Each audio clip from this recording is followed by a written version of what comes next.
I'm Nick Potts. I'm an architect. Today we're on Wall Street and we'll be doing an architectural walking tour of the neighborhood.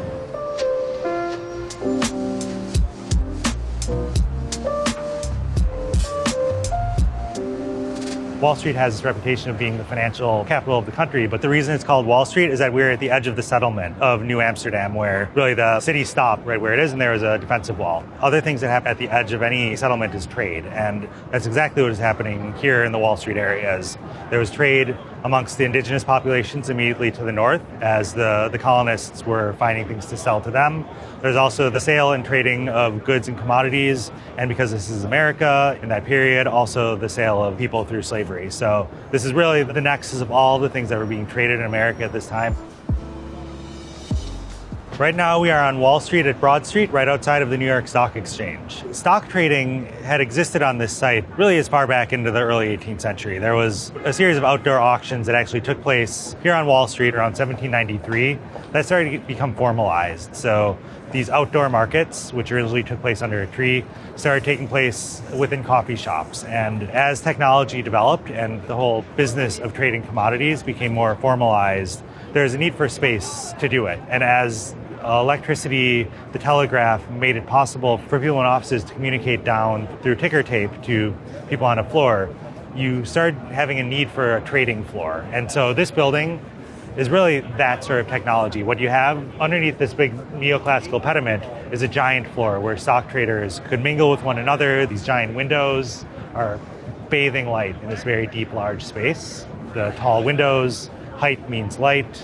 And so what you have is a very high technology building hiding under the respectability of a Roman temple front. And you see the columns, these Corinthian columns, which are almost religious. But you start looking closer and it's much more Americanized. If you look at the sculpture in the pediment, these aren't gods. It's actually a representation of industry and the industry that made prosperity. You see mining, you see agriculture, you see industrial manufacturing, you see sciences, all represented in this pediment as if they're the things being worshipped within this modern temple. Another interesting thing to note about this, obviously there are no offices in this building. It's increasingly, as technology, lighting, and the ability to put more people in a large space became more pronounced, trading floors needed much more space. So this is really, it's actually quite small, and it's smaller than what you do now. The building stock that exists here really can't house modern finance, so a lot of the banks have moved uptown or further out where they can build much larger floor plates. And a lot of these buildings, because they're quite narrow, have been retrofitted as residences and hotels where you can have much narrower floor plates.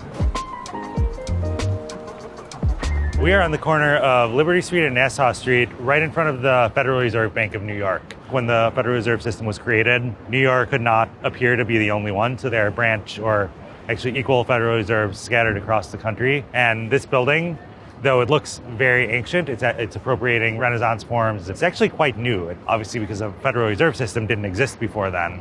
In spite of its newness, it's trying as hard as it can to look old and stable and permanent. And if you look at the stone, so it's actually made of two types of stone. The more yellow blocks are sandstone, the whiter ones are limestone. So that sort of mixing of different stones was meant to look as if it had aged. It's similar to what you see at Yale, where they threw acid at buildings to kind of create a bit of instant history. And you can see by the size of the people walking by the stones of the building, just how huge these stones are. These are meant to express their permanence and their solidity.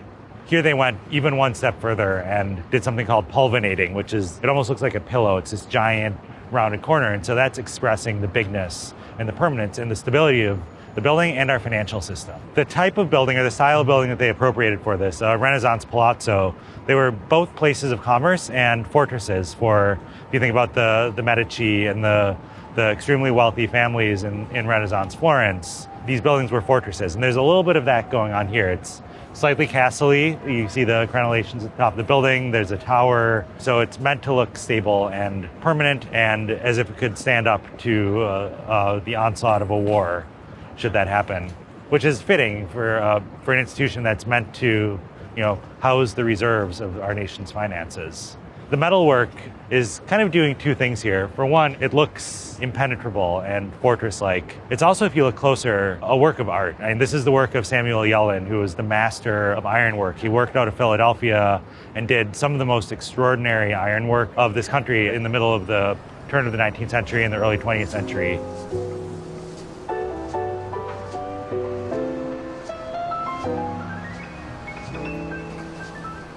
Now we are outside of 55 Wall Street. This is a building that's interesting in that it's changed over the course of its lifetime. It started in the 1840s as the Merchants Exchange. You can see on the bottom of the building, that was the original building. It was load-bearing masonry, a very simple Greek Revival sort of building, one row of Ionic columns. As the whole national financial market matured, that sort of exchange no longer needed a building like that. So they moved off, it became a customs house, and it became, in 1907, the headquarters for National City Bank. And so in order to make this their headquarters, taking over this more kind of publicly facing market building, they extended it vertically upwards in a steel building. And you can see the intersection of two styles. The very simple Ionic columns on the lower part of the building are superseded by these giant Corinthian columns in the Citibank expansion. Part of the reason that Wall Street has also been important is that it meets on the East River, one of the most important areas for offloading goods and shipments for the New World. So this building, at one point after the Merchants Exchange had moved out, was the customs house. So it was the place where customs and duties on goods coming in for the port were assessed. So the Merchants Exchange, when this was still the original tenant of the building, built something that looked like a temple, again, to show that it was viable and stable. And there's no better way to do that than to borrow from antiquity and classicism. So that's why the Ionic Order, it projects stability and permanence for a sort of institution, a trading floor that really didn't have a building type. And it wasn't something that people would say, oh, like this is what a stock exchange looks like. It didn't exist. So you borrow and you kind of appropriate from what people did know, which is, the past. The original Merchants Exchange was the 1840s. The addition was 1907. So the addition is actually right around the same time as the New York Stock Exchange. So it's kind of the second generation of buildings on this street and the second form. This is before skyscrapers, so the buildings are still somewhat low and more horizontal, but we're starting to edge up in the super capitalist era when buildings wanted to get much taller. And so you can see as these buildings became obsolete, they got taken over by new uses because the land is still valuable and turned into something new and different. So right now we are outside of 1 Wall Street on the corner of Wall Street and Broadway. This is obviously an Art Deco skyscraper. It follows the 1916 zoning resolution. So you notice as the building steps up, it gets smaller and smaller. This is partially to maintain light and air at the base of the building. And this is some of these competing interests that exist in downtown Manhattan, this need, because the real estate is so valuable, to essentially multiply the lot as many times as you can and charge as much rent, but then the competing public interest to preserve the public realm and make sure that we're not sacrificing the public realm for very tall buildings. And this is really one of the more perfect Art Deco skyscrapers that does this. The architect of this, Ralph Walker, really made his name doing AT&T buildings. And there's several in Tribeca, which were buildings that were all about technology and the optimism of the future. And in 1 Wall Street, he's taken a lot of those motifs and those stylized, non-historical, non-classical forms and has translated them into a very tall office building. You'll notice, unlike a more neoclassical building that would have a base, middle, and a top, in this building, the lines run straight from the ground all the way up to the sky, almost as if the building is disappearing into the sky. If you look at the details of this building, it's really extraordinary. The windows in each of the tilted bays are all curved, which is something you don't really see. It's a very kind of custom, bespoke detail. When 1 Wall Street was built, it was an advertisement for the bank that built it. And so this was the most valuable piece of real estate in the country. And they bought this knowing that they wanted to build a very tall building and profess their stability, particularly because this building was going on during the Depression. They chose to go on to show, like, we are strong, we are solvent. And so building a big building during the Depression was the ultimate mark of confidence in the market and in the institutions. So a very tall building like this directly across from Trinity Church, which at the time was considered a very tall building, this is really the triumph of finance over religion. You can see this looming tall cascading spire of commerce directly in opposition to Trinity Church across the street.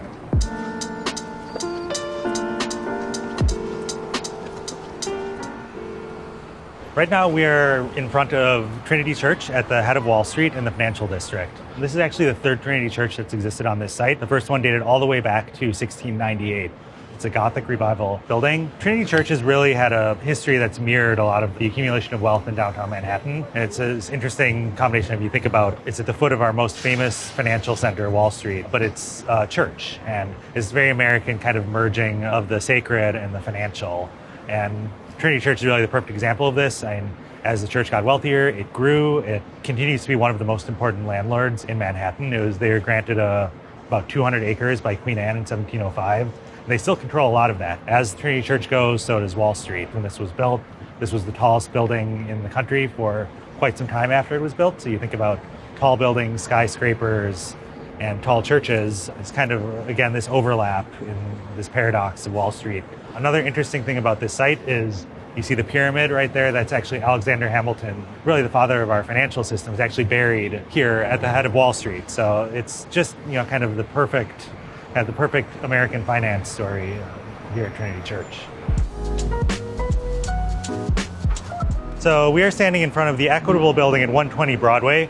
This is really the tall building that caused the tall buildings that would follow. If you think about the forces of finance want you to multiply a floor as much as possible and get as much rent as you can. That's exactly what happened. The building is essentially a rectangle of the lot shot straight up. When this was built, people freaked out. It was so tall, so scary, that the direct resultant of this building was what's known as the 1916 zoning resolution. The setbacks that were proposed as part of the 1916 zoning resolution meant that the building needed to get smaller and smaller to make sure that enough light hits the streets, that people aren't stuck in these dark canyons, which is exactly what people felt when this was built. It's a fairly straightforward Beaux-Arts building, just kind of multiplied on top of itself forever. One of the interesting tidbits about this is that the 1916 zoning resolution created the New York Department of City Planning, who's actually currently in this building. So there's a little bit of full circleness going on here where they created the zoning resolution against the building, but then they occupy the building that their jobs created. The Beaux-Arts style is really about classism. And the architects who were working in that style were looking back towards Paris. They're looking back towards people like Vitruvius and Alberti and these books of order and classism. And you can almost see a column in the building. There's a very defined base, a shaft, and then a top and a cornice. So the building both contains elements of classical architecture and the classical orders of architecture, but the building itself is also a representation of that, which is as tall buildings became a type, people were going back and forth whether to apply historic forms and apply historic rules for buildings to them or to invent something totally new. And so this is in the more kind of reactionary historicist model as opposed to kind of the more inventive forms that came out of this. So directly next door to the Equitable Building, which created the 1916 zoning resolution, we see a more modern interpretation of a later zoning code, the 1961 zoning resolution in 140 Broadway.